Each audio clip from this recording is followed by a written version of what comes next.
Bien, vamos entonces a estar dando inicio hoy a lo que viene a ser la cuarta y última sesión de nuestro estudio de esta serie que hemos venido siguiendo ya por 4 semanas, que tiene que ver con el estudio de este interesantísimo libro, el libro de Jonás, ¿no? Hemos venido aprendiendo mucho acerca de este libro. Hay aleccionadores, aleccionadoras experiencias que vivió el profeta, que pese a que podemos ver un profeta que se rebeló y que fue soberbio y que estaba constantemente y de manera recalcitrante, insistiendo en su impenitencia, insistiendo en su pecado, insistiendo en toda esa actitud que venía trayendo, que era bastante cuestionable, a la cual Dios tuvo que reprender en varias ocasiones. Sin embargo, hay mucha bendición dentro del estudio de este libro, porque tiene mucho que decirle a la iglesia contemporánea, tiene mucho que decirle a la iglesia del siglo XXI y sin duda tiene mucho que decirle a nuestra vida personal. Tiene mucho que decir a nuestra vida personal. Por lo que hoy vamos a estar entonces haciendo lectura del capítulo 4, que es el último capítulo de este corto libro, capítulo 4 del libro de Jonás. Vamos a estar haciendo lectura del capítulo completo para luego entrar ya en lo que vendría a ser entonces el estudio ya detallado de cada uno de los versos que contiene este capítulo. Dice la palabra del Señor y leemos en el nombre de Cristo Jesús. Oramos a nuestro Señor Jesucristo para que nos dé a través de su Espíritu Santo iluminación y nos permita trazar la palabra de verdad correctamente, nos guíe a toda verdad y a toda justicia en el nombre de Jesús. Pero Jonás se apesadumbró en extremo y se enojó. Y oró a Jehová y dijo: Ahora, oh Jehová, ¿no es esto lo que yo decía estando aún en mi tierra? Por eso me apresuré a huir a Tarsis, porque sabía yo que tú eres Dios clemente y piadoso, tardo en enojarte y de grande misericordia, y que te arrepientes del mal. Ahora pues, oh Jehová, te ruego que me quites la vida, porque mejor me es la muerte que la vida. Y Jehová le dijo: ¿haces tú bien en enojarte tanto? Y salió Jonás de la ciudad y acampó hacia el oriente de la ciudad, y se hizo allí una enramada y se sentó debajo de ella a la sombra hasta ver qué acontecería en la ciudad. Y preparó Jehová Dios una calabacera, la cual creció sobre Jonás para que se hiciese sombra sobre su cabeza y le librase de su malestar. Y Jonás se alegró grandemente por la calabacera, pero al venir el alba del día siguiente, Dios preparó un gusano, el cual hirió la calabacera y se secó. Y aconteció que al salir el sol, preparó Dios un recio viento solano, y el sol hirió a Jonás en la cabeza, y se desmayaba y deseaba la muerte, diciendo: mejor sería para mí la muerte que la vida. Entonces dijo Dios a Jonás: ¿tanto te enojas por la calabacera? Y él respondió: mucho me enojo, hasta la muerte. ¿Cuál Edwin González? Hasta la muerte. Y dijo Jehová: ¿tuviste tú lástima de la calabacera, en la cual no trabajaste ni tú la hiciste crecer, que en espacio de una noche nació y en espacio de otra noche pereció? ¿Y no tendré yo piedad de Nínive, aquella gran ciudad donde hay más de 120,000 personas que no saben discernir entre su mano derecha y su mano izquierda, y muchos animales? Bien, este es el contexto entonces del capítulo 4 del libro de Jonás. Aquí hay algunas cosas a apuntar rápidamente que considero son interesantes para una introducción. Lo primero que podemos ver acá dentro de este capítulo es que el profeta, si nosotros nos retrotraemos a cuando estuvimos en la segunda sesión, específicamente en el capítulo número 2 de este libro, vamos a recordar que estábamos ante el hecho de la inmensa y asombrosa y catedrática doxología que Jonás levanta dentro del pez a Dios. Jonás levanta una doxología, un salmo, un tudeu. Jonás alaba al Señor dentro del pez, lo adora, lo exalta y lo glorifica. Y una de las cosas importantes que esa doxología nos enseñó, y creo que es algo que todos nosotros debiéramos integrar en nuestro chip cada vez que estemos atravesando algún tipo de circunstancia difícil, alguna crisis, alguna vicisitud, algún avatar, algún escollo, alguna rémora, cualquiera sea la circunstancia, cualquiera sea el problema que estemos afrontando en un momento determinado en nuestras vidas. Una de las cosas importantes que tenemos que recordar en estos momentos es precisamente el hecho de que la doxología, tal cual nos las enseña catedráticamente Jonás en el capítulo 2, estando en el vientre del pez, tiene que ver con el hecho de que este tipo de oración tiene mucho poder. ¿Y a qué me refiero con este tipo de oración?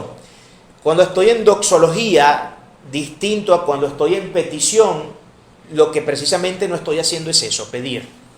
La doxología simplemente levanta alabanza a Dios, simplemente adora a Dios, exalta a Dios. Eso es todo lo que hace la doxología. No pedimos. Cuando vemos a Jonás en el vientre del pez, Jonás no pidió para él absolutamente nada. Se dedicó simplemente a exaltar el nombre de Dios y se rededicó a su ministerio. Le dijo: Señor, yo voy a pagar mi deuda, voy a pagar la factura que tengo pendiente contigo, voy a hacer lo que tengo que hacer. Básicamente eso fue lo que Jonás le dijo al Señor cuando dijo que iba a pagar su deuda. Y por supuesto pudimos ver la divina respuesta cuando Dios manda al pez a que vomite a este hombre en la orilla de la playa de Nínive, donde tenía que ir, ¿no? Ese pobre pescadito tuvo que caminar bastante, ¿no? Ese pobre pez tuvo que aletear nada más y nada menos que, no sabríamos decir exactamente, porque no sabríamos decir hasta qué punto iba el recorrido. Sabemos que Jonás se dirigía hacia el oeste, en camino para Nínive, y bueno, eran 2.500 millas de recorrido. Hubo un momento donde se levantó la tormenta, ya todos nosotros conocemos la historia, la gente se dio cuenta que el problema era Jonás, y entonces Jonás mismo, consciente de que ciertamente él era el problema, pues pidió que lo lanzaran al agua. El tipo, un impenitente de esos mandados a hacer, ¿no? O sea, yo prefiero morirme. O sea, para que nos demos cuenta que cuando él dice que él quería morirse, no era una simple verborrea gratuita, no era una declaración gratuita de parte del profeta, es que el tipo se quería morir en verdad. Porque si yo no me quiero morir, ni loco digo que me lancen al agua, y menos en semejante tormenta como la que estaba atravesando en ese momento Jonás. O sea que el tema de que el tipo prefería morirse antes de que ir a predicar a Nínive era real en el corazón de Jonás. O sea, no era una cuestión de simplemente dejarme llevar por el momento de la emoción y decir cualquier cantidad de estupideces para luego arrepentirme de ello. No, el tipo se quería morir en serio. El tipo se quería morir en serio. Y de verdad que la historia de Jonás a mí me causa demasiada risa, pero además de causar risa, causa mucho terror también. Me causa risa por un lado, pero me aterroriza por el otro. Me aterroriza por completo. Y esto es uno de los problemas acá. Jonás se olvidó de esa doxología, y además de olvidarse de su doxología, se olvidó de su rededicación también. Porque le dijo: sí, yo voy a hacer lo que tengo que hacer. Yo voy a hacer lo que tengo que hacer.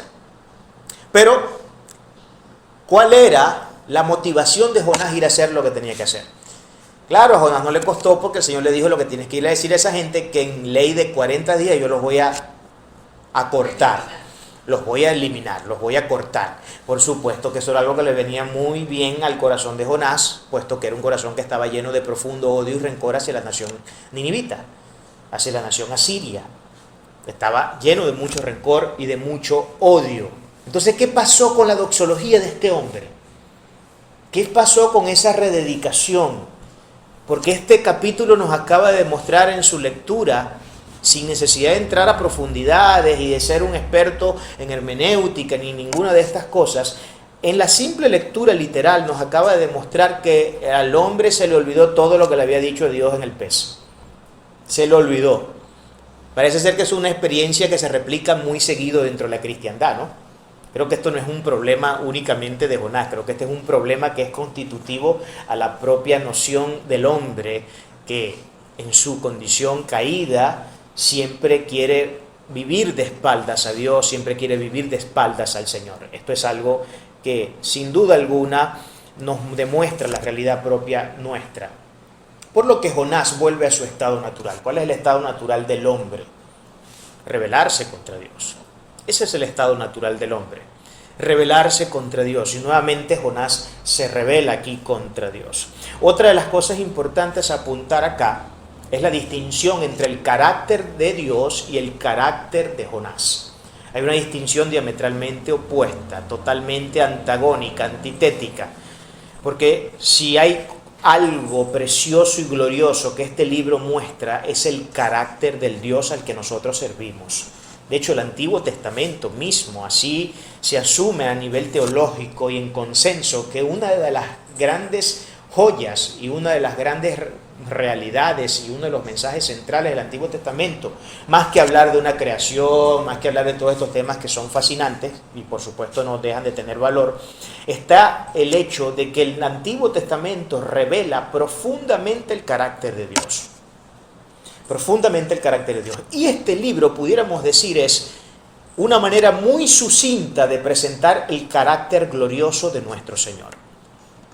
Además, no solamente presenta el carácter precioso de nuestro Señor, sino que también presenta el carácter del hombre que, aún siendo un hombre de Dios, puede llegar a semejantes concesiones de vida como las que llegó Jonás.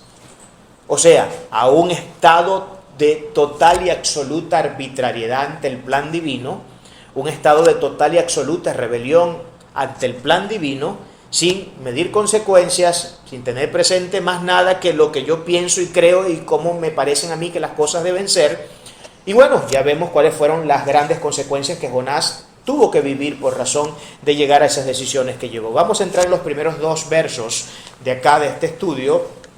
En el verso 1 y el verso 2, la palabra que acabamos de leer declara de la siguiente forma: pero Jonás se apesadumbró en extremo y se enojó.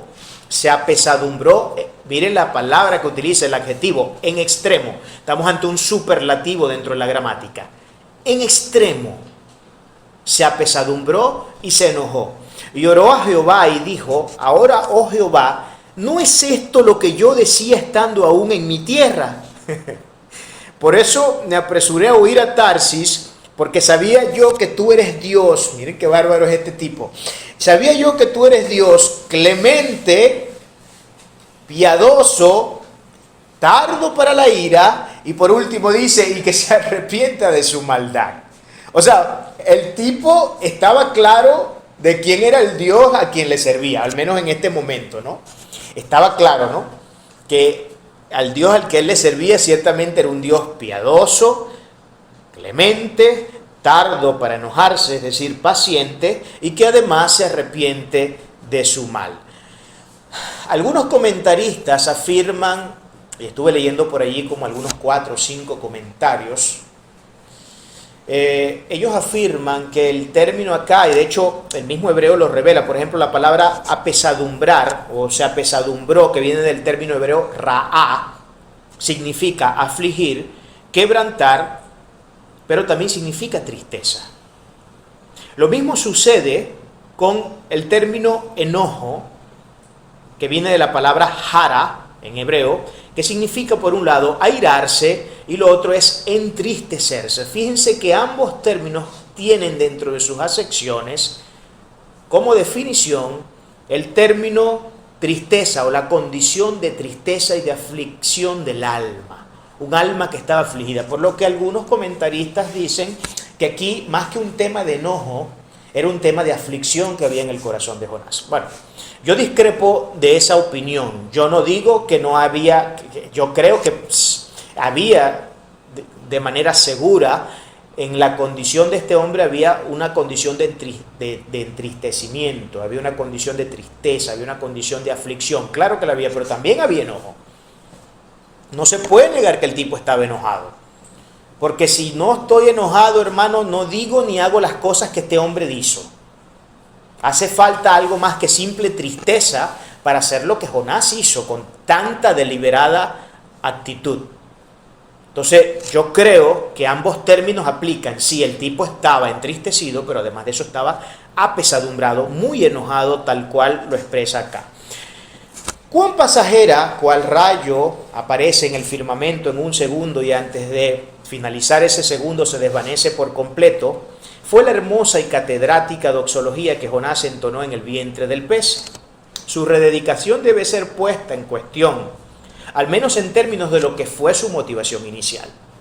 Parece ser que el profeta tenía algo en mente muy distinto a la voluntad decretiva de Dios. Dios quería salvación para el pueblo de Nínive, mas Jonás quería destrucción.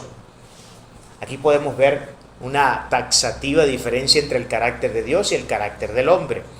La pregunta que se plantea en el versículo 2 revela el gran motivo que lleva al profeta a rebelarse contra Dios. Más que un tema de temor, y lo digo porque, y esto fue lo que quise escribir acá en el comentario, lo digo porque ya nosotros en sesiones anteriores habíamos estado analizando el hecho de que una de las posibles causas por las cuales Jonás no quiso ir a Nínive a predicar lo que Dios le había dicho era porque tenía temor. Bueno, ¿y cómo no vas a sentir temor cuando alguien te está diciendo que te metas en la propia cueva del lobo, como un corderito? Imagínense usted, el imperio más grande para ese momento histórico y el principal enemigo de Israel, ¿cómo no iba a sentir temor Jonás de ir a un pueblo que adversaba a su nación por completo, que era un pueblo completamente pagano y entregado a todo tipo de actitud idólatra? ¿Cómo no iba a sentir temor si sabía que a lo que lo vieran y dijeran que era israelita, lo primero que iban a pensar era en agarrar y descuartizarlo, desmembrarlo, empalarlo, etc.? De hecho, el rey asirio era un rey que, según cuentan algunos cronistas, era tan despiadado, el rey asirio de ese momento histórico, que no tengo ahorita en detalles cuál era el nombre de ese rey, no pude conseguir información sobre eso, pero sí sabemos que fue en el reinado de Jeroboam II que se dio eso, en el 793 al 753 aproximadamente, son las fechas que más o menos se manejan dentro de los historiadores, ¿no? Pero ese rey dice que esta nación era una nación tan pero tan despiadada que tenía la costumbre de desollar vivas a las personas que eran enemigas de ese pueblo. Imagínense ustedes eso. ¿Ustedes saben lo que es que le quiten toda la piel vivo? Que lo desollen por completo. ¡Wow! Hermanos, hace falta no tener ni un poquito de corazón para hacer algo de ese tipo. Entonces imagínense usted, si eso era cierto, si según lo que los cronistas comentan en este sentido es cierto, Jonás debía saberlo perfectamente bien. Porque estamos hablando de un hombre que vivió contemporáneo a ese tipo de situaciones que ocurrían. Y acuérdense que Israel desde siempre fue un pueblo que estuvo en guerra con diferentes tipos de enemigos. Y ellos sabían perfectamente hasta qué punto eran capaces de llegar en su maldad los enemigos que tenían jurados. Entonces, habíamos analizado el hecho de que posiblemente el tema de Jonás tenía que ver con el tema de que él tenía temor. Pero no. Los versos que acabamos de leer no nos dejan ver eso. Los versos que acabamos de leer, y aquí es que lo que dice, la pregunta que plantea en el versículo 2, revela el gran motivo que lleva al profeta a rebelarse contra Dios. Más que un tema de temor, era una condición de odio y rencor que invadía las fibras internas del corazón del profeta. Era un tema de odio. ¿Cuán aleccionadora es la imagen que nos presentan estos versos? En ellos se avista la diametralmente opuesta naturaleza del hombre en contraposición con la perfecta pureza que existe en el ser de Dios como ser infinitamente bondadoso, compasivo y paciente. ¿Era un tema de temor? No era un tema de temor. Aquí lo dijo el profeta. El profeta dijo, vamos a leer nuevamente lo que dice el versículo 2 en su pregunta, y oró a Jehová y dijo ahora, oh Jehová, ¿no es esto lo que yo decía estando aún en mi tierra? Por eso, mire lo que dice después, por eso me apresuré a oír a Tarsis, porque sabía yo que tú eres Dios clemente y piadoso, tardo en enojarte, grande en misericordia y que te arrepientes del mal. No era un tema de temor. El tipo estaba invadido por el odio y el rencor hacia ese pueblo. Además, que esto hay que decirlo, porque las cosas hay que decirlas con todas tus letras. Ustedes saben que históricamente Israel ha sido un pueblo etnocéntrico. Ha sido un pueblo etnocéntrico y sumamente racista. Sumamente racista. Entre los grandes racistas de la humanidad, los judíos están casi que liderando la lista. Esto es algo que todos nosotros debemos tener presente. Un pueblo muy racista, un pueblo muy etnocéntrico, un pueblo por demás xenófobo, al punto de decir que todo lo que está fuera de sus confines culturales, étnicos, es poco menos que un pedazo de caca, ¿no? Y perdónenme lo grotesco que soy al comentar de esta manera. Pero eso es lo que ellos han creído históricamente. Y bueno, este es un problema que tiene la nación israelí que tiene que resolver. Claro, no por ello nosotros los vamos a maldecir, no por ello nosotros los vamos a odiar. Al contrario, la palabra de Dios dice que tenemos que amar a ese pueblo, que tenemos que orar por ellos, que tenemos que bendecirlo, y bien hacemos en hacerlo, porque si no lo hacemos nos estamos rebelando ante la voluntad del Señor. Nos guste o no nos guste, nos parezca o no nos parezca, nos caigan bien o no nos caigan bien, eso es lo que el imperativo divino dice, y todos nosotros tenemos que poner por práctica eso. Todos tenemos que orar y bendecir a esa nación, porque si hay algo que esa nación necesita más que cualquier otra en el mundo, es que se ore por ellos. Porque están presos en su arrogancia, están presos en su poca conciencia de la realidad bíblica, y eso es lamentable. Eso es algo que definitivamente todos nosotros tenemos que levantar compasión ante esta realidad. Entonces, este es el problema que presentan estos dos primeros versos. Vemos que a Jonás se le olvidó su doxología, se le olvidó su rededicación, y nuevamente emprende el viaje de arbitrariedad y completa desdicha al ponerse de espaldas al mandamiento de Dios y querer hacer no otra cosa más que lo que su propio corazón le dictaba. Eso era lo que él quería hacer, básicamente. Él no quería hacer otra cosa distinta que a lo que su corazón le dictaba. O sea, está muy bien, tú eres un Dios clemente, tú eres un Dios bueno, piadoso, tardo para la ira, súper paciente, que te arrepientes de las maldades, pero ese eres tú. Y a saber la diferencia tan grande que existe entre tu persona y mi persona. Esto es muy característico nuevamente de los cristianos, y con esto todos tenemos que sentirnos identificados. Una cosa es lo que Dios nos dice y otra muchas veces distinta es la que nosotros hacemos. Una cosa es lo que Dios quiere y otra cosa muy distinta es la que nosotros queremos. Una cosa es la que Dios nos dice que digamos y otra cosa muy distinta es la que nosotros queremos decirle a la gente. Y hasta el mismo Moisés tuvo que cargar con ese problema, ¿no? ¿Se acuerdan el momento cuando el Señor le dice a Moisés, porque el pueblo de Israel estaba todo alebrestado porque estaban muriéndose de sed, según ellos? Se estaban muriendo de sed y necesitaban beber agua y tal, y como siempre todos los comentarios destructivos hacia la persona de Moisés y hacia el mismo Dios, por supuesto. Entonces, bueno, mijo, te vas a ir para allá, vas a agarrar, le vas a hablar a esa peña para que esa peña de ella brote agua. Entonces, pues Moisés no le habló a la peña. Él no hizo la voluntad de Dios y eso le costó la tierra prometida. El más grande, el primer redentor de la nación de Israel, el personaje histórico más grande posiblemente de la literatura universal, no estoy diciendo cualquier cosa. Después de Cristo, yo creo que en la Biblia la figura más importante y central de toda la Biblia es Moisés. Ese hombre, con todo y lo que Dios le dio, y con todo y cómo Dios lo glorificó y lo exaltó, no pudo ver la tierra prometida. Se caló a un pueblo completamente desobediente, de dura cerviz, que no quería hacer nada menos que su propia voluntad, por 40 años, una congregación de aproximadamente 2,5 millones de personas. El líder más grande, mire, si usted quiere hablar sobre el liderazgo, no hay figura por antonomasia más grande que la figura de Moisés. ¿Usted sabe lo que es lidiar? Mire, no puedo yo con... no puede uno a veces con 3 cabezones, imagínese usted ahora tratar con 2,5 millones de personas. Hay que ver el temple que tenía ese tipo, el carácter, definitivamente, sin parangón en la historia de la humanidad. Sin parangón. No hay persona que pueda llegar a ese nivel fuera... Por supuesto, cuando estoy hablando en estos términos, entienda que Cristo nunca, si Cristo siempre, porque al Señor yo no lo considero un simple hombre, yo lo considero que Él es Dios. Estábamos hablando de la condición propia constitutiva al ser humano. Creo que un líder más grande que este no ha habido en la historia de la humanidad y seguramente no la vaya a ver tampoco, aunque esta tierra pueda durar 1,000, 2,000, 3,000 años más, lo que sea que vaya a durar esta tierra. Pero aún ese hombre le costó la entrada a la tierra prometida por no haberle, por algo que para nosotros pudiera parecer incluso insignificante.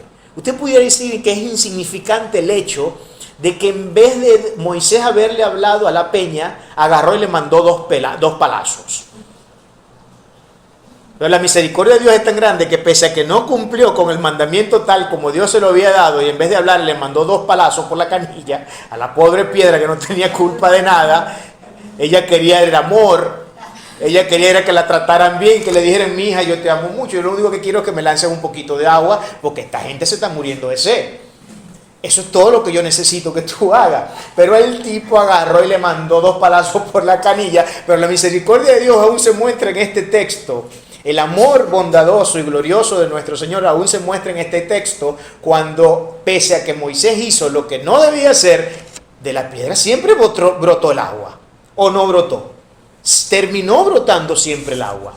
Ahora a uno le puede parecer esto insignificante, pero Señor, ¿cómo le vas a hacer pasar semejante factura a un hombre que te ha servido con todo su ser, con toda su vida, con todo lo que tiene y con hasta lo que no tiene? Un hombre que demostró ser un verdadero intercesor, un verdadero amante de la nación de Israel, un verdadero israelita. Porque cada vez que Dios se airaba y se levantaba queriendo matar al pueblo de Israel, ¿quién era el que intercedía? ¿Quién era el que se ponía en medio? Era Moisés. Moisés era el que se ponía siempre y se paraba en el medio. Pero Señor, ¿cómo vas a hacer esto? Y le razonaba y todo. Pero mira, ¿qué dirán las demás naciones tú que sacaste a este pueblo para que te adorara y te bendijera en el desierto y para darle vida eterna? ¿Qué dirán las naciones si en vez de ver eso, lo que ven es que tú acribillaste a esta pobre gente en el desierto? ¿Qué va a decir la gente? Pero ese pequeño detalle de no hablar, sino golpear, le costó la entrada a la tierra prometida. ¿Qué es lo que estoy queriendo decir con esto? No me quiero ir al extremo de decir que a nosotros nos vaya a costar algo como la salvación, por ejemplo, porque ustedes saben que yo no creo que la salvación se pierda, pero sí creo yo que nos pueden costar muchas bendiciones, pero bendiciones muy anheladas, queridas y amadas por nosotros, por cometer a veces errores que nos pueden parecer sumamente triviales, que nos pueden parecer muy superficiales, algo que parece no tener mayor sentido. Pero ¿qué importa? El Señor me dijo que le dijera que lo amo, pero yo no le dije que lo amo, sino que le dije que lo quiero. Por poner un ejemplo tonto, ¿no? Por poner un ejemplo tonto, pero mira, yo no te dije eso, yo te dije fue esto otro. Porque es que de hecho hay una distinción muy grande, ¿no? Entre amar y querer, ¿no? Hay una distinción muy grande. Un querer no expresa la magnificencia propia de lo que significa la dimensión del amor. Ya sabemos, la dimensión del amor no está restringida a un sentimiento. El amor se siente, pero no es un sentimiento. No es un sentimiento, no se define como un sentimiento, no es algo de la ortopatía del ser humano, sino más bien de la ortopraxis, de la acción propia del individuo, de lo que de facto él hace todos los días en su vida. Eso es lo que es propiamente parte de la dimensión de este concepto tan importante dentro de las Sagradas Escrituras. Y estas son las consecuencias lógicas que nosotros podemos ver que ocurren. Entonces, la verdadera razón por la cual este hombre nunca fue a Nínive o no quiso ir en el momento que Dios le dijo, era porque su corazón estaba lleno de odio. Yo le había dicho a ustedes en sesiones anteriores que, según la tradición judía, posiblemente estamos ante la posibilidad de un hombre que era hijo de la viuda de Sarepta. Y la viuda de Sarepta, entre otras cosas, una de las grandes problemas que tuvo fue que, es lo que cuenta la tradición, que este pueblo, precisamente los asirios, fueron los causantes de toda la desgracia que, por ejemplo, la familia de Jonás vivió. Por eso Jonás tenía un resentimiento y un odio tan fuerte hacia la nación. Ya no era un tema solamente de enemistad nacional, sino que era un tema para él personal. Era un tema personal. Por supuesto, si suscribimos esta idea de que, según la tradición hebrea, esta era posiblemente una de las realidades, ¿no? Era un problema personal, pero cuán contrastante encontramos en estos 2 primeros versos el hecho de lo que viene a ser el carácter de Dios y el carácter del hombre.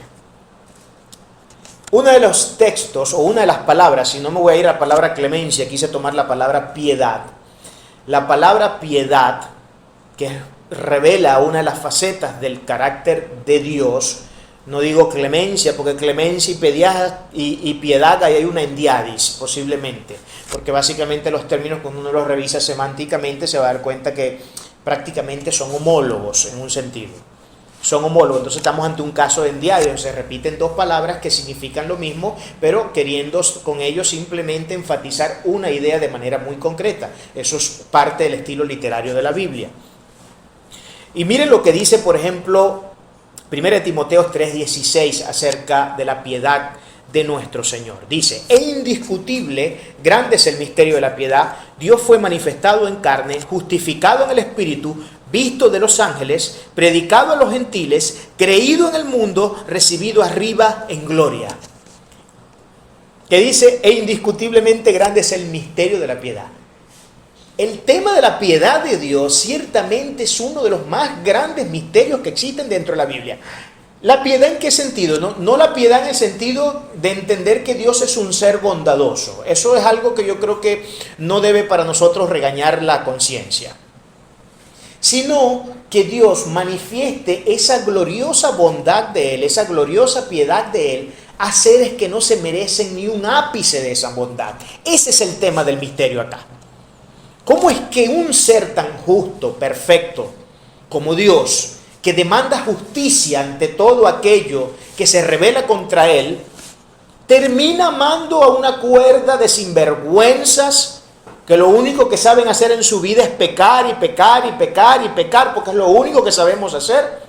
Y aún así Dios se encarnó, vino a morir en una cruz por nosotros para podernos dar acceso a su glorioso reino. Eso es un misterio.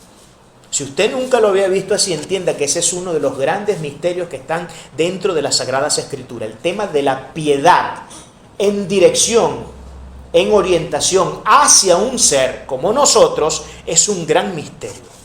Porque Dios no tiene la responsabilidad moral. Dios no tiene la responsabilidad moral. Escuche bien lo que voy a decir.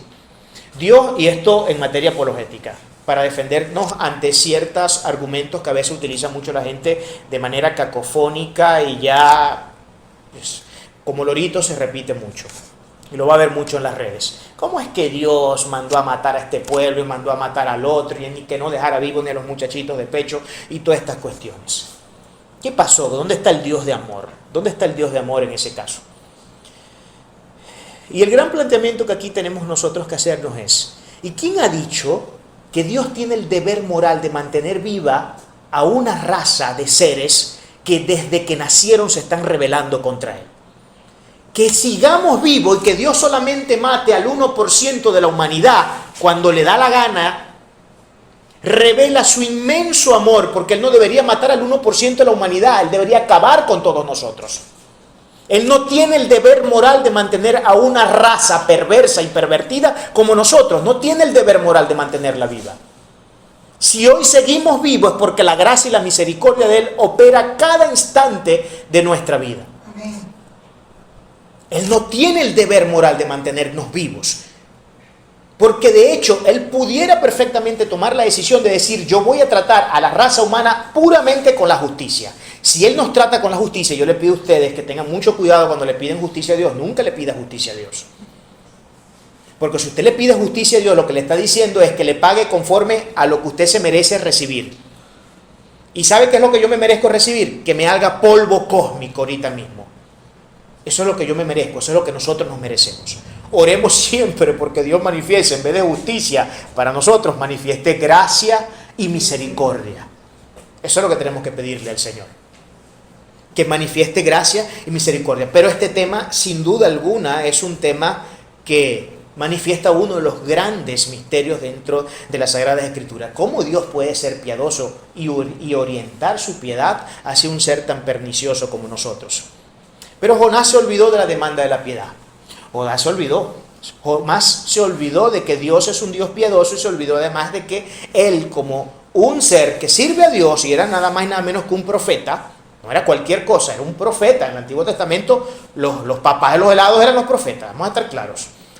El tipo era un profeta y él se estaba resistiendo a la piedad de Dios. Pero miren los problemas que esto trae. Vamos a ver algunas cosas acá, o más bien ver algunas bendiciones acerca de esto. Miren lo que dice 1 Timoteo 6:11. Dice, mas tú, hombre de Dios, huye de estas cosas y sigue la justicia, la piedad, la fe, el amor, la paciencia y la mansedumbre.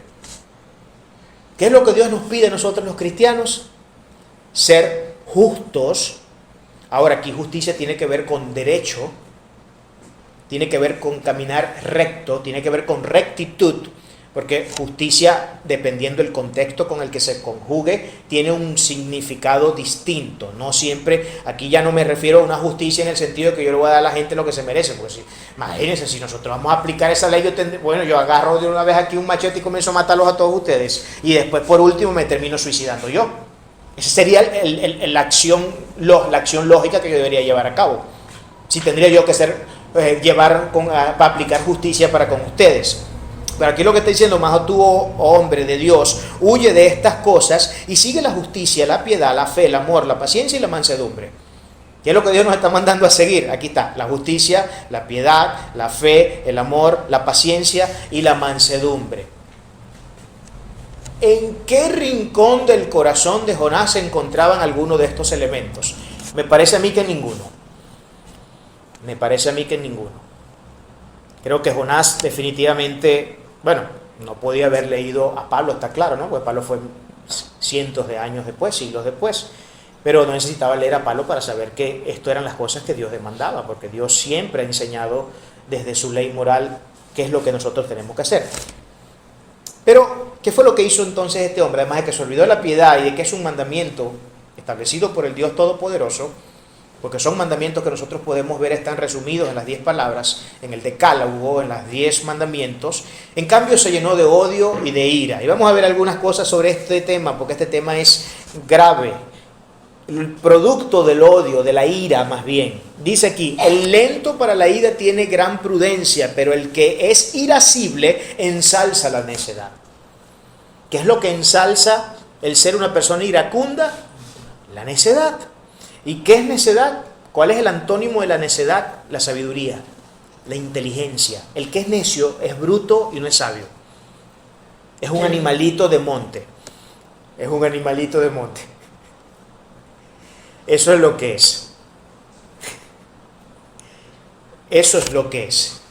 Proverbios 14:29 dice eso. Santiago 1:20 dice, pues la ira del hombre no obra la justicia de Dios. Este es otro de los grandes problemas de la ira.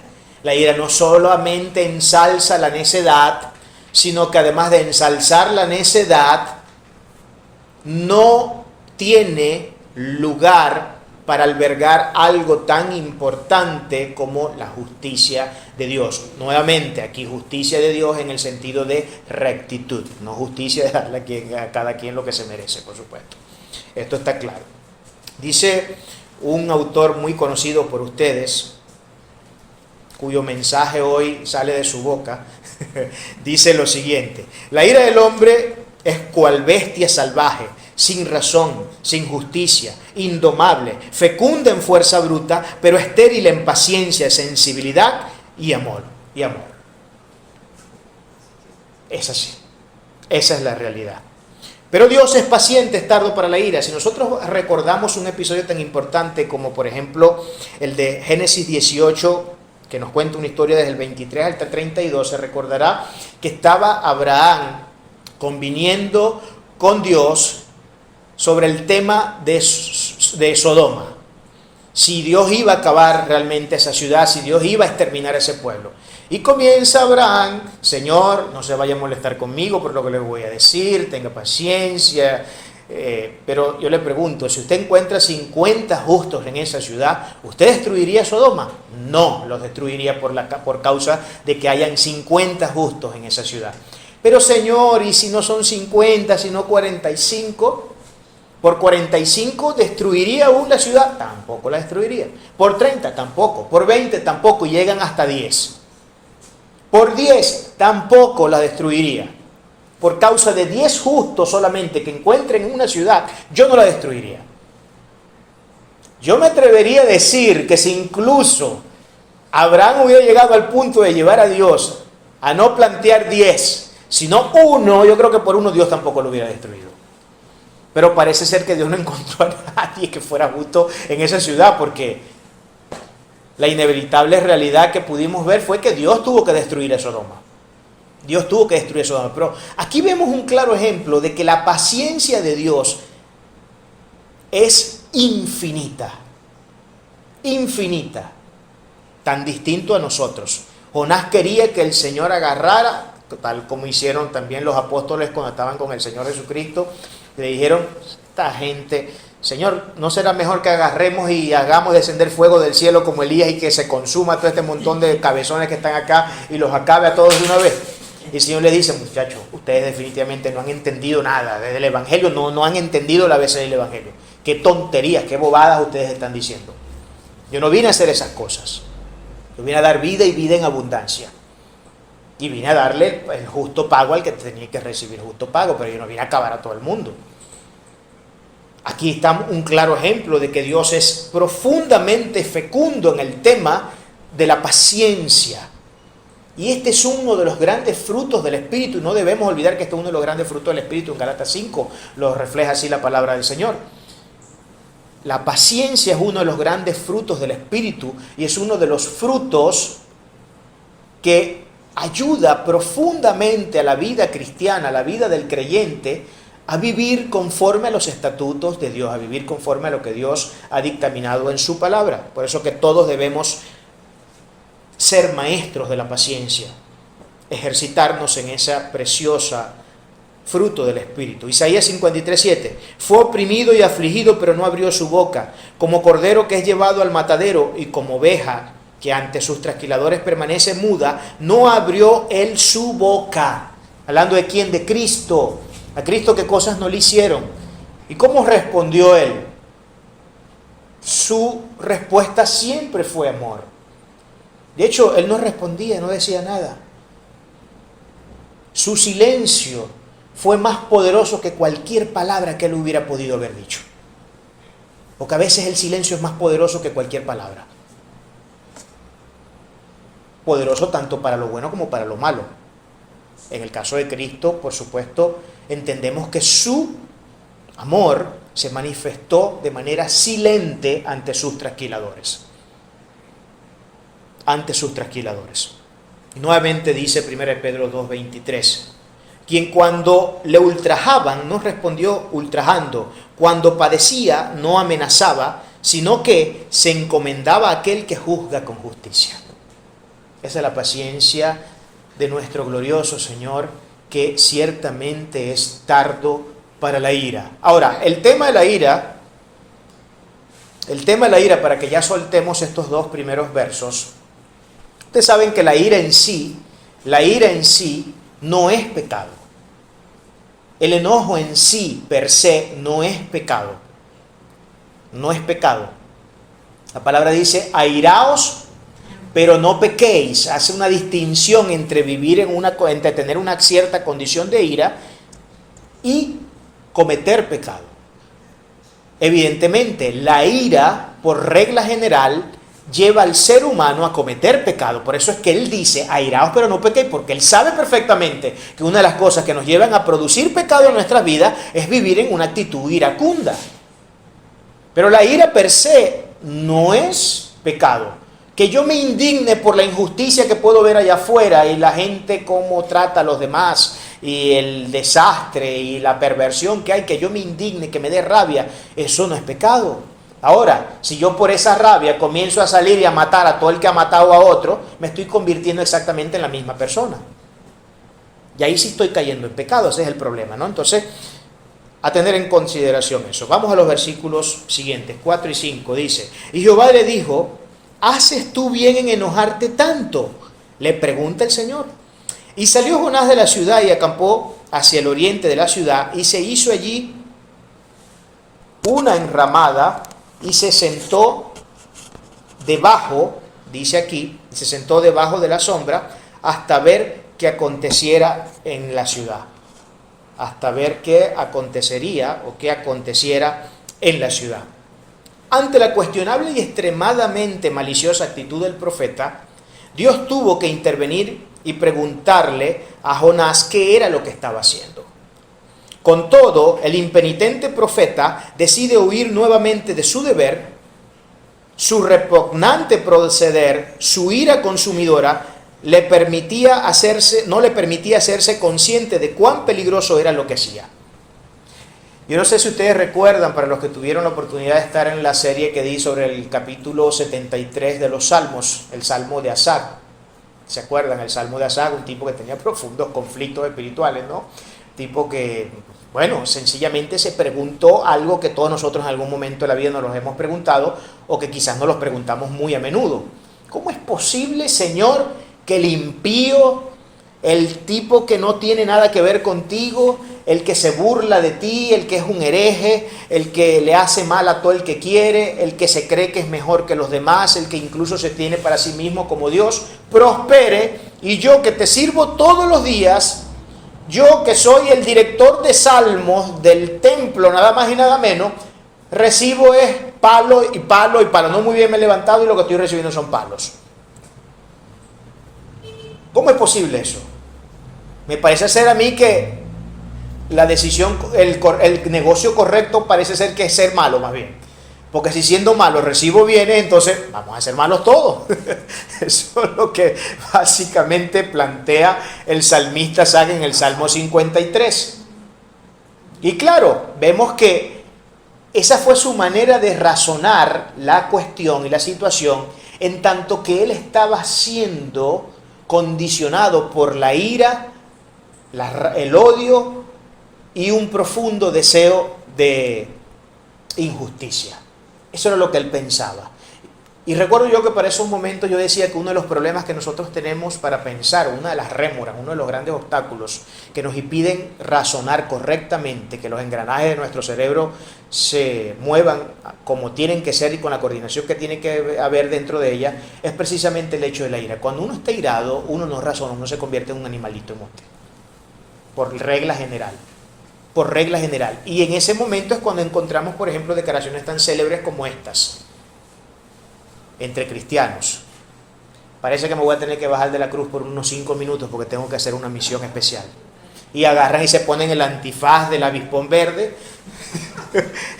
Nos ponemos el antifaz del avispón verde o el casco de Ultraman para que no nos reconozcan cuando salgamos a darle la puñalada al tipo del frente. Caramba, aquí la gente que me escucha todos los domingos creerá que yo tengo algo con el tipo del frente, porque siempre digo el tipo del frente. Siempre digo eso, ¿no? Entonces fíjense acá, ¿no? Este profeta tenía profundos problemas, y el problema que tenía era pero tan profundo que Dios tuvo que intervenir. Dios tuvo que intervenir, así como tuvo que intervenir con Asaf también. Con Asaf Dios tuvo que intervenir para que él pudiera entender. Porque él iba en una picada profunda a estrellarse y descuartizarse en el piso, puesto que estaba pensando que para él era mejor negocio, aparentemente era mejor negocio ser malo que ser bueno. Porque siendo malo yo veo que la gente prospera, engorda, tienen negocios, tienen plata, tienen esto, tienen lo otro, pero uno que está sirviéndole al Señor constantemente, que todos los domingos se congrega, que lee todos los días la Biblia, que le sirve al Señor, etcétera, etcétera, compadre, no termina uno de salir muy bien de una cuando está entrando en otra peor. Por eso que acá no puedo sino recordar lo que en vocabulario sprouliano se diría, que la vocación del creyente es sufrir. Palabras durísimas, pero más realistas que esas, creo que imposible. No pelean, no pierden con nada. La vocación del creyente es sufrir. No solamente el creyente, el ser humano solamente necesita cumplir con 2 condiciones. Creo que lo dije en esa enseñanza. Con 2 condiciones necesita cumplir para sufrir. La primera es nacer. Y la segunda es vivir. Si usted nace y vive, sufre. Esa es la fórmula. Esa es la fórmula. No hay otra fórmula. Intervino Dios. ¿Haces tú bien en enojarte tanto, mijo? ¿Crees tú que esto va a contribuir en algo positivo para ti como persona, para ti como creyente, en tu ministerio? Estar enojado incluso, porque el tema es que el problema acá no es en sí el enojo, sino contra lo que estás enojado. Contra lo que tú estás realmente enojado es contra mí. Tu enojo se dirige y tiene orientación únicamente hacia mi persona. Es contra mí contra quien tú estás enojado. Porque soy yo quien te ha dado una orden. Soy yo quien te ha dicho, ve a Nínive y predícale a esa gente. Pero tú te has estado negando desde el principio. Y pese a que te tiré al agua, pese a que casi te mata el tiburón, la ballena, lo que sea que se lo haya tragado en el vientre, los jugos gástricos hicieron desastre con tu rostro posiblemente, etcétera, todavía así, muchachito, no terminas de aprender la lección. No terminas de aprender la lección. Ahora vienes nuevamente a rebelarte contra mí, retrotrayéndote de la decisión que tomaste en el pez, que es lo único bonito que has mostrado en esta historia, tu doxología, pero parece ser que esa doxología fue una cosa que salió nada más de los dientes, ¿no? Parece ser que salió solamente de los dientes. Y esto nos pasa mucho a nosotros, hermanos. Hay momentos en la vida de nuestro transitar por este camino precioso del Evangelio, donde son tantos los errores y tanta la resistencia que ponemos hacia Dios, que Dios tiene que intervenir. Dios tiene que intervenir. Y las intervenciones de Dios, vuelvo y digo, pueden ser sumamente severas. Sumamente severas. Acá Dios solamente empezó preguntándole, ¿qué bien haces tú en enojarte? ¿Por qué Dios le pregunta eso? Porque Dios quiere llevar a Jonás a la reflexión. Dios quiere que Jonás comience a utilizar su cerebro, cosa que el cristiano de hoy no le gusta hacer. Al cristiano de hoy no le gusta hacer eso, no le gusta utilizar su cerebro. No le gusta leer, no le gusta instruirse, no le gusta asistir a las clases de teología, no le gusta. Nosotros queremos vivir un evangelio como el video ese que monté yo hace unos meses atrás. El evangelio instantáneo, el evangelio microondas. Agarramos, nos metemos como especie de pedazo de pan tieso en el microondas, lo ponemos a 50 segundos para que lo caliente y chaflán. No tuve que cocinar, no tuve que hacer nada. De manera instantánea obtuve un alimento que me pude tragar y eliminó mi hambre por el momento. Así queremos vivir nosotros un evangelio instantáneo, donde yo quiero, sí, todas las bendiciones de Dios. ¿Cómo no? Claro que quiero que Dios me bendiga en todos los aspectos de mi vida. Pero luego no quiero cumplir con mis deberes. Y como ya lo he dicho muchas veces, vivimos en una sociedad, y esto, la excepción no ha sido el cristianismo precisamente, que exige muchos derechos, pero que no cumple con ningún deber. Entonces estamos en una sociedad de derechos sin deberes. Y usted sabe que en materia de derecho, nadie tiene derecho a algo, valga la redundancia, si primero no cumple con sus deberes. Yo tengo derechos como ciudadano que soy de este país, pero esos derechos solamente, única y exclusivamente, tienen lugar en el contexto de cuando yo como ciudadano cumplo con mis deberes hacia la sociedad. Ahora, si yo no cumplo con mis deberes, por ejemplo, en Estados Unidos, en Norteamérica, existe la pena de muerte, ¿verdad que sí? Todos nosotros sabemos que hay varios estados que suscriben la pena de muerte. ¿Y qué es lo que pasa? ¿Quiénes son los que van a la silla eléctrica, a la cámara de gas o a cualquiera de estos instrumentos que se utilizan para cercenar la vida de una persona? Las personas que ya no tienen, hermano, solución. ¿Y qué pasa allí? Usted podrá decir, pero se está vulnerando el derecho a la vida. No, no se está vulnerando el derecho a la vida. Es que el derecho a la vida es algo que tú te tienes que ganar.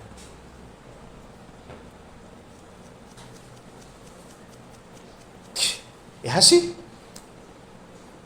Si tú lo que te has dedicado toda la vida es a matar gente, a asesinar, a violar mujeres, niños, etc., a ese tipo, yo en lo personal lo picaría en pedacitos. Eso es lo que le sale. Y eso es natural en el hombre. El ser humano es así. Principalmente el hombre, ¿no? El varoncito, que es el que tiene más serios problemas a veces, ¿no? Es el que manifiesta mayor violencia y somos los que hemos prendido todas las guerras y todos los desastres que han habido en la raza humana, ¿no? Somos problemáticos. Muy problemáticos. Gracias a Dios existen más mujeres que hombres, ¿no? Para que haya por lo menos una medida de contrapeso. Pero la maldad del hombre ha sido tan extensible y exponencialmente mayor que ni siquiera las 7 mujeres que hay por hombre han sido suficientes. No han sido suficientes, lamentablemente.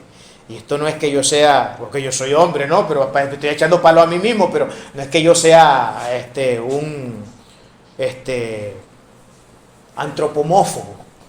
o algo por el estilo, ¿no? Nada que ver con eso. Y Dios tiene que intervenir siempre en nuestras vidas. Y le pregunta por eso a Jonás: ¿estás haciendo tú bien en enojarte? ¿No sabes que ese enojo puede llevarte a la posibilidad de un pecado gigantesco, cuyo pecado no puede quedar sin mi respuesta como ser justo que soy y tengo que penarlo? Es que no te estás dando cuenta de eso, Jonás. ¿Qué es lo que está pasando por tu cabeza? Te has cegado, tu razonamiento se ha nublado por el odio, tu razonamiento se ha nublado por el fuerte elemento negativo y nocivo que hay en ti, en tu corazón. Pero entiende que yo soy un Dios de piedad. Tú mismo lo declaraste, que yo soy un Dios de piedad, que yo soy un Dios clemente, que yo soy un Dios que es tardo para la ira, que yo soy un Dios que me arrepiento del mal. Ustedes saben que la palabra arrepentirse del mal, para los que han analizado un poquito cuando leen la Biblia, parece ser que, pero ya va, un momentico, o sea, ¿cómo es que Dios se arrepiente del mal? Entonces nunca se ha hecho esa pregunta. Dios se arrepiente del mal. Ya va, un momentico, entonces tenemos a un Dios aquí que parece ser que no funciona desde el punto de vista de la conciencia, muy distinto al ser humano, porque el que se arrepiente es el ser humano. Y cuando hay necesidad de arrepentimiento, la necesidad de arrepentimiento solamente nace en el contexto de hacernos conscientes de que hemos hecho algo que está mal, ¿o no? Yo no tengo necesidad de arrepentirme si no he hecho nada malo, pero cuando he hecho algo malo es cuando siento la necesidad de tener que arrepentirme. Ahora, si Dios se arrepiente, ¿quiere decir eso que es que Dios ha cometido errores que tiene que arrepentirse luego de lo que dice o de lo que hace? No. Lo que sucede es, y este es el problema cuando nosotros no tenemos estudios hermenéuticos, exegéticos, estamos entrenados en esa área, lo que sucede es que esto es una figura literaria que se conoce como el antropomorfismo. Antropomorfismo tiene que ver con el hecho de que se le atribuyen a Dios características del hombre, ¿ok? Para expresar una realidad, para poderle dar expresión a una realidad. Ustedes saben que el lenguaje del hombre, con todo y su poder, que todos nosotros pensamos con palabras, si no tuviéramos un lenguaje no pudiéramos pensar. Fuera imposible el pensamiento, las discriminaciones, las analogías, todas estas cosas fueran imposibles de hacer si no tuviéramos articulado un pensamiento, un sistema de ¿cómo se llama esto? De símbolos que expresan realidades dentro de nuestro cerebro. Ahora, cuando la palabra de Dios dice que Dios se arrepiente, no es que Dios se arrepiente, Dios nunca se arrepiente de nada, Dios hace lo que tiene que hacer y punto. Pasa que el hombre es una forma de representar el hecho de que Dios es un Dios de misericordia. Eso es lo único que quiere decir la Biblia, que Dios es un Dios de misericordia. Mira, muchachito, lo que yo te estoy queriendo decir con esto es que si tú dejas de hacer lo malo que estás haciendo, Dios va a dejar de tratarte a punte palos como te está tratando y entonces va a considerarte de una forma distinta. Y no es porque Él se esté arrepintiendo, sino que la manera como tú actúes condicionará la forma en que Dios te va a tratar. Eso es muy distinto a decir que un Dios se arrepiente. Es muy distinto a decir que Dios se arrepiente. Versículos 6 y 9. Y preparó Jehová Dios una calabacera, la cual creció sobre Jonás, para que hiciese sombra sobre su cabeza y le librase de su malestar. Y Jonás se alegró grandemente por la calabacera, pero al venir el alba del día siguiente, Dios preparó un gusano, el cual hirió la calabacera y se secó. Y aconteció que al salir el sol, preparó Dios un recio viento solano, y el sol hirió a Jonás en la cabeza, y se desmayaba y deseaba la muerte, diciendo: mejor sería para mí la muerte que la vida. Entonces dijo Dios a Jonás: ¿tanto te enojas por la calabacera? Viene y le vuelve a preguntar otra vez por el tema del enojo.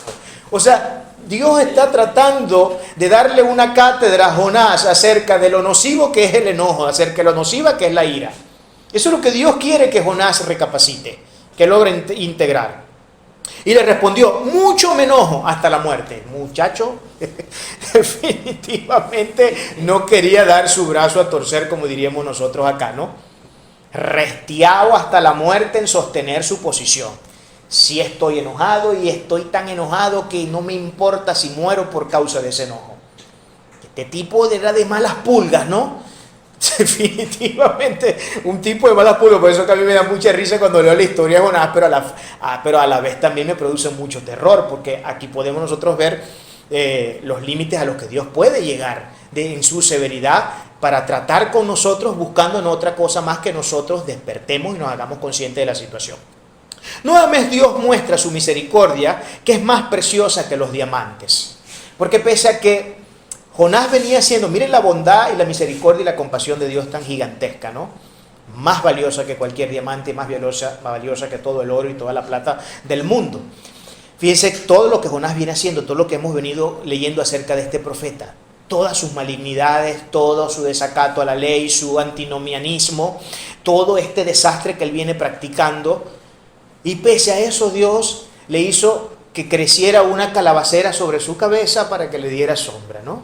Miren esto, porque el tipo al principio le dice, sí me enojo, sigo enojado y no es nada que voy a arrancar de aquí.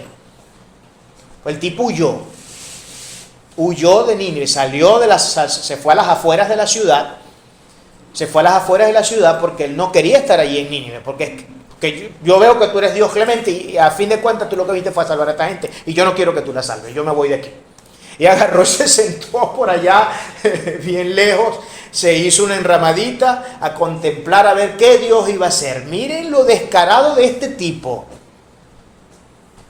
Miren la depravación y el nivel de irracionalidad a la que podemos llegar producto de la soberbia, de la insistente condición recalcitrante de mantenernos firmes en una postura que se ha rebelado contra Dios.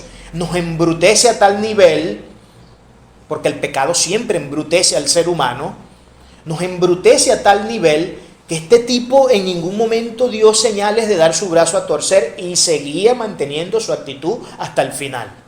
Siguió manteniendo su mala actitud hacia el final.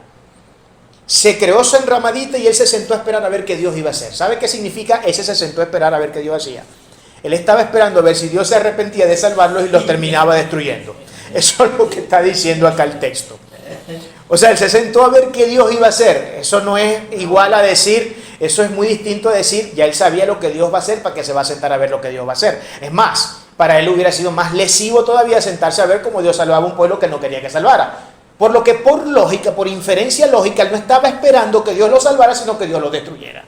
O sea, él seguía almacenando el breve destello de esperanza en su corazón de que Dios se arrepintiese y en vez de actuar con clemencia y misericordia hacia ese pueblo, lo terminara siempre destruyendo, tirándole las bombas de Hiroshima y Nagasaki. Eso es lo que él quería hacer en última instancia, ¿no? Pero miren, fíjense cómo la bondad y la misericordia de Dios es tan infinita que pese a eso Dios le hizo que creciera una calabacera sobre su cabeza. Las calabaceras tienen hojas gigantescas, ¿no? Que pueden llegar a medir hasta un codo de anchura y hasta 3-4 metros de altura aproximadamente. Y esa planta pues le brindó bastante confort al profeta, ¿no? Le dio mucha sombra. Pero, ¿qué pasó después? Que Dios le quitó eso. Sin embargo, un Dios que es santo y justo tiene que penar el pecado. ¿Sabe por qué Dios hizo eso? Aquí hay una gran cátedra para nuestras vidas. ¿Por qué Dios, sería la pregunta de método acá, por qué Dios, viendo la actitud de su profeta, decidió todavía seguirle bendiciendo y le levantó esa cuestión? Porque Dios le estaba dando una cátedra a Jonás y le estaba dando, además brindando la posibilidad, con eso que él estaba haciendo, de que él se arrepintiera. Eso era lo que Dios estaba esperando, que él se arrepintiera. Más que esperando, Dios sabe que él no se va a arrepentir. Dios lo sabía porque Dios sabe todas esas cosas. Pero él quiere, a través de esa acción, no permitirle a Jonás jamás y en ningún sentido la posibilidad de recriminarle o tratar de justificarse de alguna manera. Eso es lo que Dios está haciendo allí. Esa es la cátedra que Dios le está impartiendo. Mira, yo soy tan bueno y tan bondadoso que te estoy dando todavía la oportunidad a través de esta calabacera de que tú recapacites. Te voy a dar 24 horas, porque la calabacera se levantó una noche y se acabó en la otra. Le dio 24 horas de chance para que recapacitara. De manera que tú el día que subas acá a mi juicio no me vas a venir a decir que yo no te di chance, porque te di bastantes oportunidades. No me puedes venir a recriminar que yo de manera instantánea lo que hice fue caerte a palos, porque bastante oportunidad que te di. Y eso hace con el Señor todos los días con nosotros. Seguimos insistiendo a veces en muchas actitudes y cuestiones que sabemos que no nos ayudan, que no contribuyen para nuestra fe, que en ningún momento nos enriquecen espiritualmente, pero seguimos persistiendo impenitentemente, recalcitrantemente en esas cosas. Y Dios sigue con paciencia mirándonos hacer lo que hacemos. Y Dios sigue con paciencia mirándonos hacer lo que hacemos. Pero llegará el momento, porque hasta la paciencia de Dios tiene un colmo, en que Dios diga, hasta aquí con esto. Voy a tener que tratar contigo en otros términos porque definitivamente ya la cosa se salió de las manos. Te he dado tantas oportunidades, una y otra vez te he hablado, te he dado oportunidades de todo tipo y tú no logras recapacitar. Eso es lo que Dios estaba haciendo para que Jonás no tuviera justificativo en un futuro contra Dios. Dios vuelve a interrogar al profeta sobre su enojo. Y el recalcitrante e impenitente se mantiene firme en su rebelión.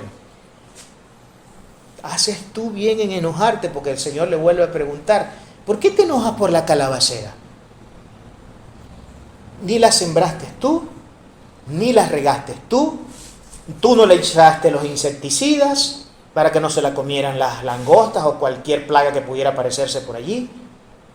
Nada hiciste por ella. Y te vas a enojar por algo en lo que tú no trabajaste ni un segundo, ni pusiste el más mínimo esfuerzo de tu vida. Te vas a enojar porque te la quité. Parece ser que el tema, sin duda, de la soberanía de Dios no estaba presente en el corazón de Jonás. No estaba presente. Y eso nos sigue pasando.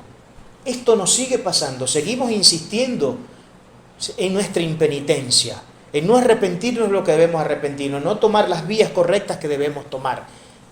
Seguimos queriendo vivir simplemente por nuestros ideales, no sabiendo que nuestros ideales, tal cual Jonás, terminan siendo ideales que siembran para nuestra destrucción. Siembran para nuestra destrucción.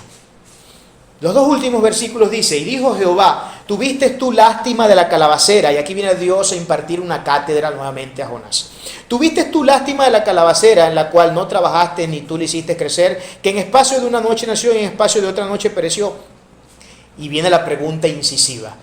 ¿Y no tendré yo piedad de Nínive, aquella gran ciudad donde hay más de 120,000 personas que no saben discernir entre su mano derecha y su mano izquierda y sus animalitos? ¿No tendré yo misericordia de ellos? Una realista afirmación y una catedrática interrogante que demuestra simplemente que Dios es Dios. La afirmación es la que tenemos en el versículo 10. Versículo 10, Dios afirma una realidad. Tú no hiciste nada por esa calabacera, mijo, de estar chillando ya por tanta bobería. Tú no hiciste nada por eso, solo hice yo. Y aún en mi misericordia y en mi gracia, porque tú no te merecías ni que levantara. Mira, ¿sabes qué es lo único que te merecías tú que yo levantara y que enviara ya no un pez que es gigante, sino que enviara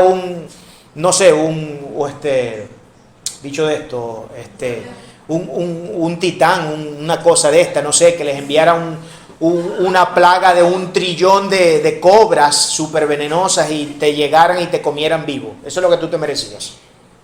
Eso es lo que tú te merecías en realidad. Es como la historia de Pulgacito con el gigante, ¿no? Ustedes no recuerdan eso. Los viejitos sí recuerdan eso, ¿no?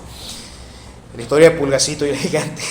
Hoy he hecho una remembranza de los años 70, 80, todas esas cosas, ¿no? Ok, fíjense, estos dos versos afirman y hacen una pregunta que pretende ser una cátedra para el profeta.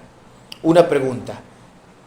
Si tú has tenido misericordia de un pedazo de planta en la cual no hiciste nada, ¿crees tú que yo, según tu afirmación, porque tú mismo lo afirmaste, y no pecas en hacerlo, ni te equivocaste en hacerlo, porque soy piadoso, como lo dijiste, soy clemente, como lo dijiste, soy tardo para la ira, como lo dijiste, y me arrepiento de mi mal, como lo dijiste? Ya sabemos lo que significa eso de arrepentirse del mal.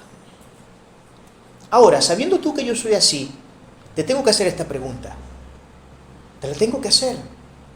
Si tú has tenido misericordia de una cosa que no habla, inanimada, que tiene vida orgánica, sí, pero no tiene cerebro, no tiene conciencia, no tiene nada de estas cosas, ¿crees tú que no la voy a tener yo con la joya más preciosa y con la joya de la corona de mi creación, que es el ser humano? ¿Crees tú que no la voy a tener?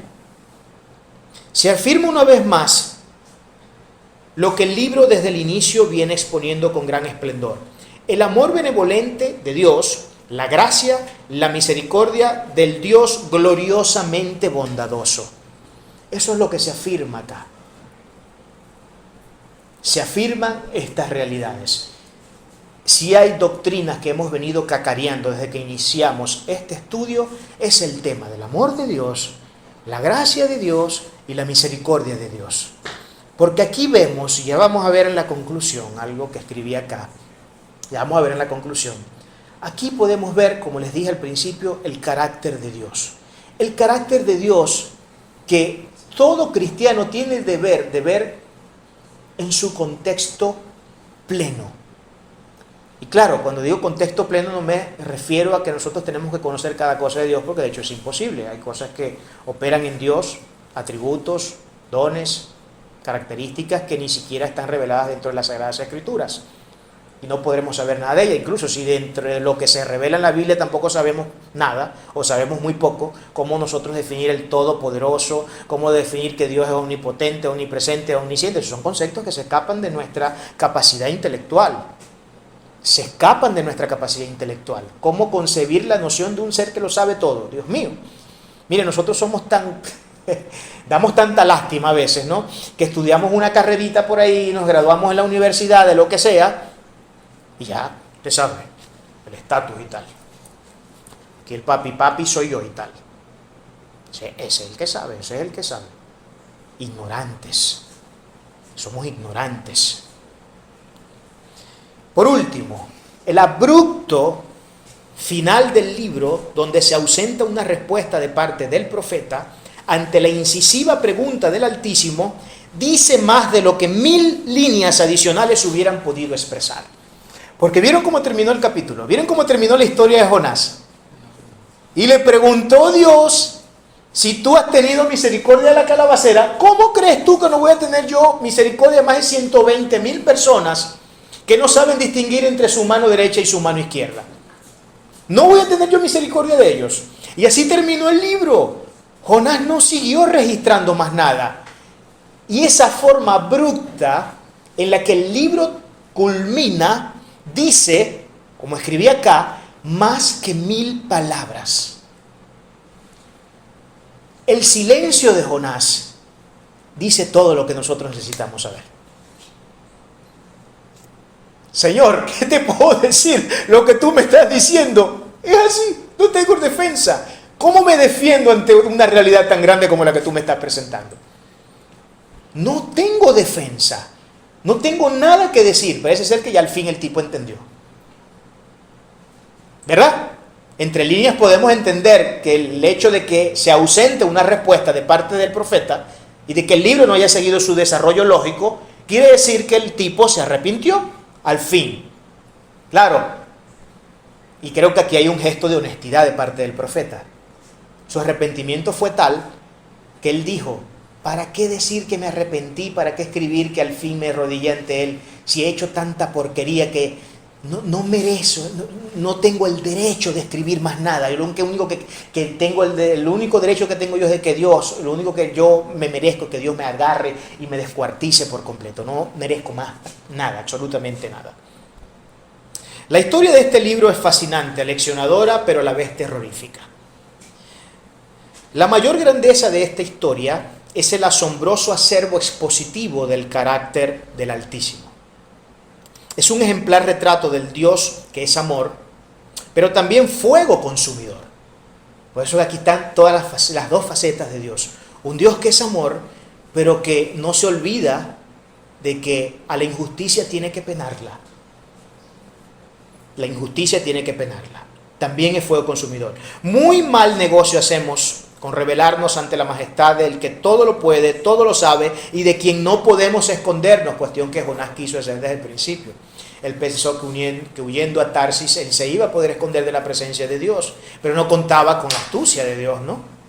No contaba con la astucia de Dios.